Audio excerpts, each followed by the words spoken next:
Assalamu alaikum dear student.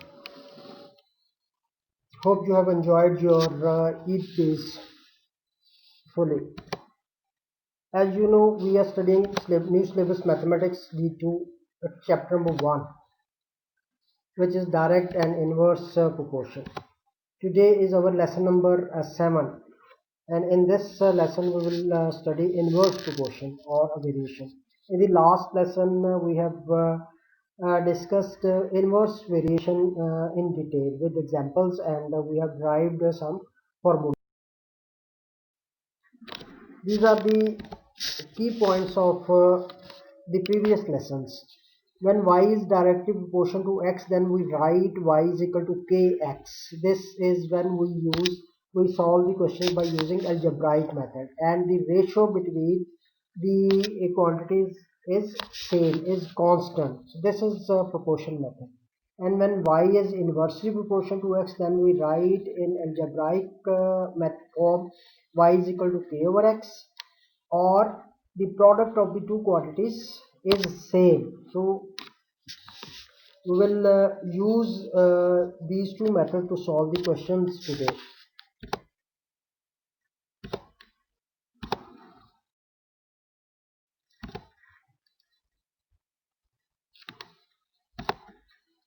Methods of solving questions of inverse variation. This is same as we have discussed in direct variation. There are different methods: unitary method, proportion method, arrow method, or which is a form of proportion method, and algebraic method. So we will use these two methods to solve questions.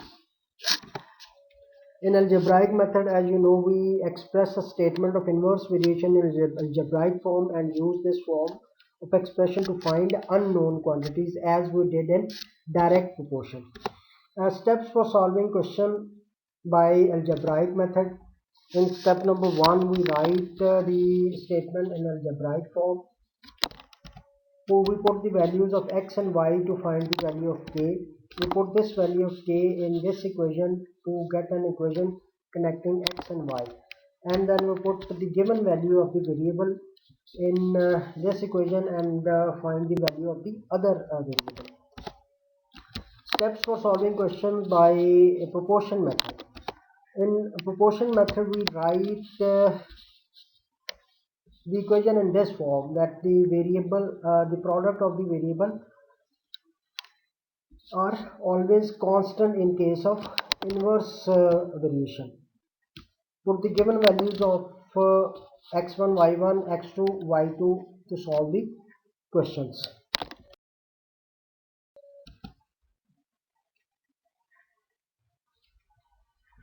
Now this is question number 1 of exercise 1c. Which of the following quantities are in inverse proportion? State the assumption made in each case.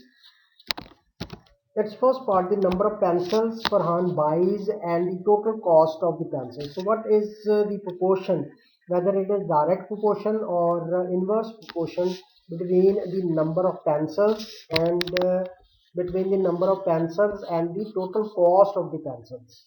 So if you will buy one pencil, you have to pay some amount, and if you buy two pencils, you have to pay more amount. So with the increase of number of pencils, the total cost of the pencil will increase. So this is direct proportion. What is the assumption? That all the pencils are identical and cost is same. So when the pencils will be identical and the cost of each pencil will be same, then this would happen. The number of taps filling a tank and the time taken to fill the tank. अब जितनी taps उस tank में लगाएंगे ज़्यादा होंगी, उतनी जल्दी जो है वो टैंक फिल हो जाएगा. So this is an inverse proportion. So all taps are identical and each takes the same time to fill the tank. The number of men laying a road and time taken to finish the laying road. So if you will increase the number of men, it will take less time, and if you will decrease the number of men, it will take more time. So this is also an inverse proportion because all men work at the same rate. number of cattle to be fed and the amount of fodder. This is direct. When you will increase the cattle, more fodder is needed. When you will decrease the cattle, less amount of fodder is required. All cattle eat at the same amount of fodder, and the number of cattle to be fed and the time taken to finish the certain amount of fodder. So when you will increase the number of cattle, the time taken to finish the certain amount of fodder will decrease, and if you will decrease the cattle, the time taken will increase. So this is inverse proportion and assumption all cattle eat the fodder at the same rate. So this is question number 1 of exercise 1. This is question number 2. 8 men can build a bridge in 12 days. Find the time taken for 6 men to build the same bridge. State the assumption made. Now we can solve this question by using algebraic method or proportion method, because we are not asked to find an equation connecting x and y. So there are two quantities, number of men and number of days. 8 men can build the bridge in 12 days. So x1 is a man, 8, and number of days can be taken as y. So number of men, if we suppose that number of men is equal to x and the number of days is equal to y, then number of days required y2, because x1, y1 are given. You are asked to find the time taken for 6 men, man is x, to build the same amount, y is number of days. So we need to find the number of days for the second condition. So y2 is required. So because in inverse proportion the product of two quantities x1 y1 is equal to x2 y2. Since number of men is inversely proportional to the number of days, therefore we can write x1 y1 x2 y2. This, in the first statement, number of men is x1 and the number of days is y1.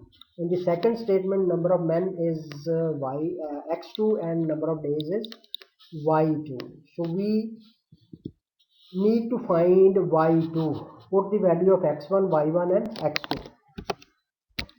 x1 is 8, y1 is 12, x2 is 6 and y2 is y, because number of days is y, which is to be determined.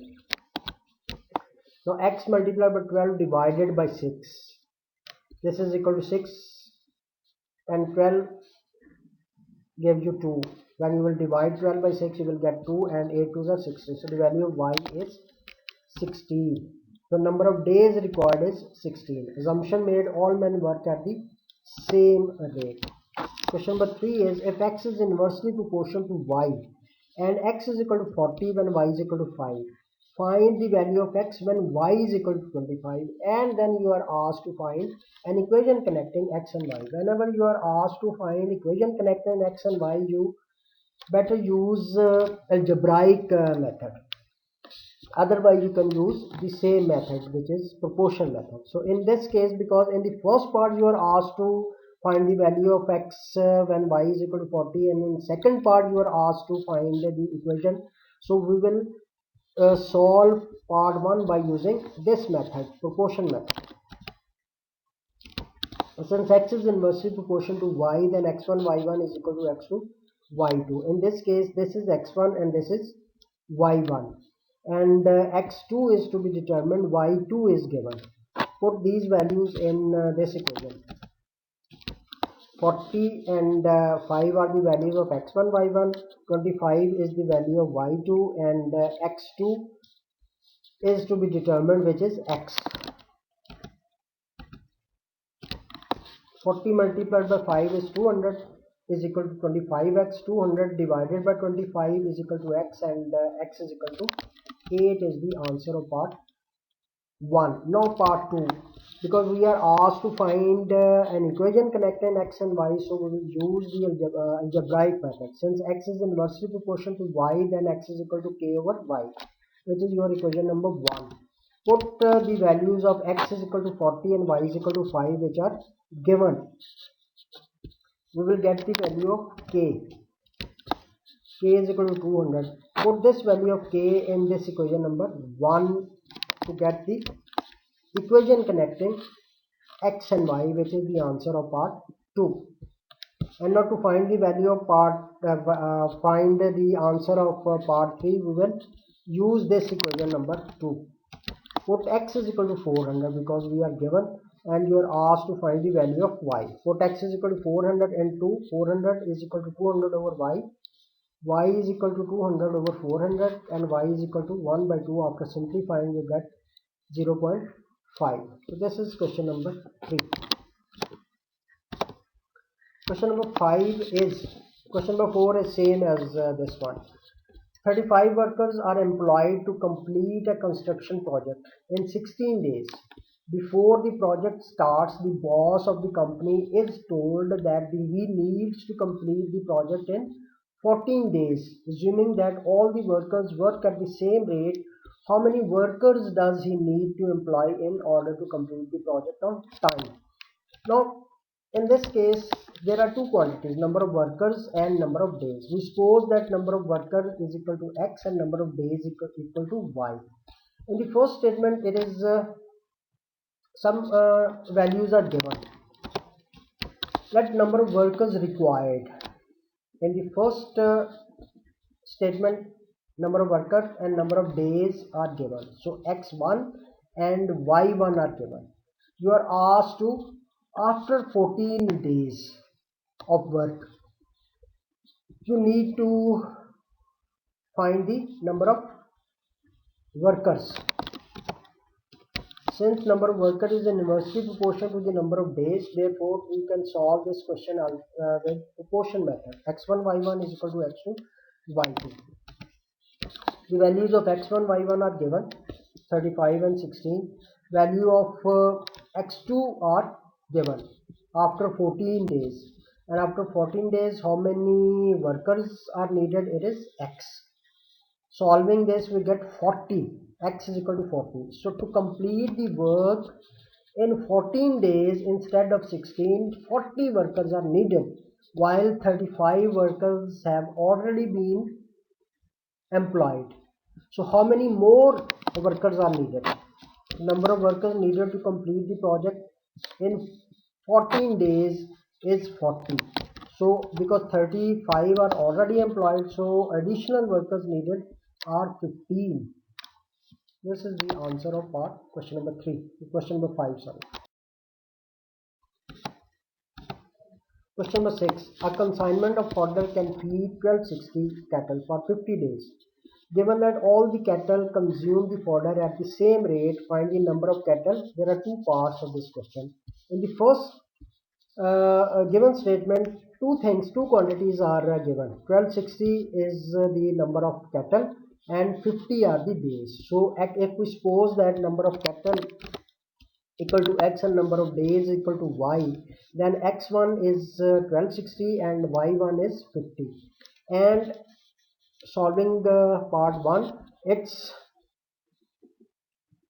y2 is given and you are asked to find the number of cattle, which is x. So since number of cattle is inversely proportion, and in inversely proportion, the product of the two variable is constant. Say x1 y1 is equal to x2 y2. x1 y1 are given. x1 is 1260 and y1 is 50. x2 is to be determined and y2 is given, which is 75. Putting these values here in this question and simplifying, we get x is equal to 840. So the answer of part 1 is 840. So number of cattle required is 840. In second part, number of days an equal consumption of fodder can last if it is used to feed this cattle. Now number of cattle are given. Number of cattle are given, that is x2 is given. You are asked to find number of days, that is y2 is to be determined. So using proportion method, x1 y1 x2 y2 and putting the values, x1 y1 are again the same, 1260 and 50, and x2 is changed, which is 1575 y. Simplifying this, we get y is equal to 40. So number of days required to finish the fodder, consignment of fodder by 1570 cattle is 40. Question number 7 is this is same type of questions. You just need to know the formula and you have to put the values and you need to simplify the working correctly. Question number 7, at the sports camp there is sufficient food for 72 athletes to last 6 days. If 18 athletes are absent from the camp, how many more days can the food last for other athletes? Now initially there are 72 athletes. If 18 athletes are absent, so it means from 72 you will subtract 18 athletes. So there are two quantities. One is number of athletes. We suppose that this is x and one is number of days. We suppose this is equal to y. So x1 is 72 and y1 is 6. X2 will be 18 less than 72 and we need to find the number of days. And number of days required is y2 because number of athlete is inversely proportional to number of days, then x1 y1 is equal to x2 y2. x1 y1 are given, which is 72 and 6. Putting these values here, now initially there were 72 and 18 athletes are absent, so the x2 remaining athletes is number of remaining athlete is 54. So simplifying this we get 8. Number of days is 8. You are asked to find how many more days. If 18 athletes are absent, then the same food can last for 8 days. Initially, if 72 athletes are present, then you need 6 days. So how many more days are additional days? So number of days the food can last is 8 and number of additional days is 2. 2 दिन ज़्यादा जो है वो food चलेगी अगर 18 athletes जो है वो कम आए. Question number 8, if z is inversely proportional to x and z is equal to 5 and x is equal to 7, find the value of x when z is equal to 70. So again we can solve this question by using this method or by using algebraic method.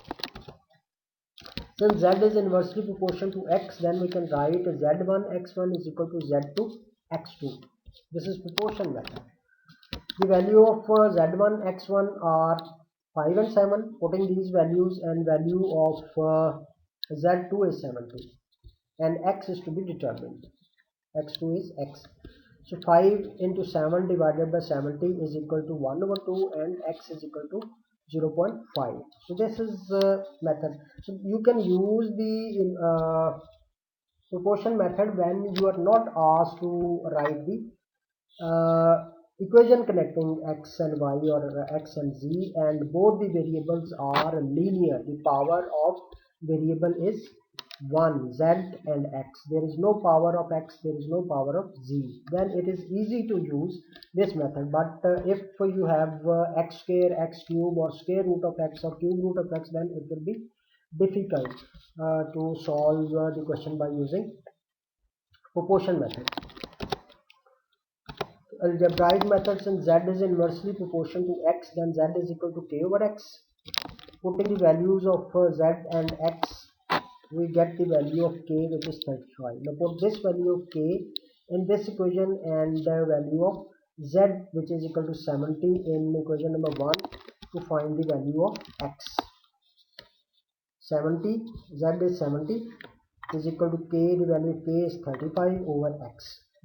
Now cross multiplying, you will get x is equal to 35 over 70. 35 1s are 35, 2s are 70 and 1 over 2 is again equal to 0.5. So we can solve the question by this method or this method, but if there is a power of x or y, if any one variable has a power, then it is better to solve the question by using this method to avoid any mistake in the calculation. So your homework for this is better solve question number 4, 9, 11 and 12 of exercise 1C. If you feel any difficulty, you can contact me on my WhatsApp number. Schedule of the lessons after Eid will be like this. On Monday there will be a lesson for JC. We will study D2, but this is useful for PSC and SC as well. On Tuesday there will be lesson for SC students, which is D4 second, and this topic is also in D2 for chapter number 14. So it is better to watch this lesson also, because it is you have to study, the student of JC have to study this chapter in your JC class. So it is better to watch this lesson also, and this lesson is also useful for PSC and JC. On Thursday there will be a lesson for SC students, but it is useful for SC, PSC and JC as well. And on Friday the lesson will be for JC, which will be of D2, and it is useful for PSC and SC1 because we have to study this once again. So it's better to revise this lesson here at this point. So this is my profile. If you have any difficulty, you can contact me at this number, or you can email me to this address. Keep doing practice, because practice makes knowledge perfect. Allah Hafiz.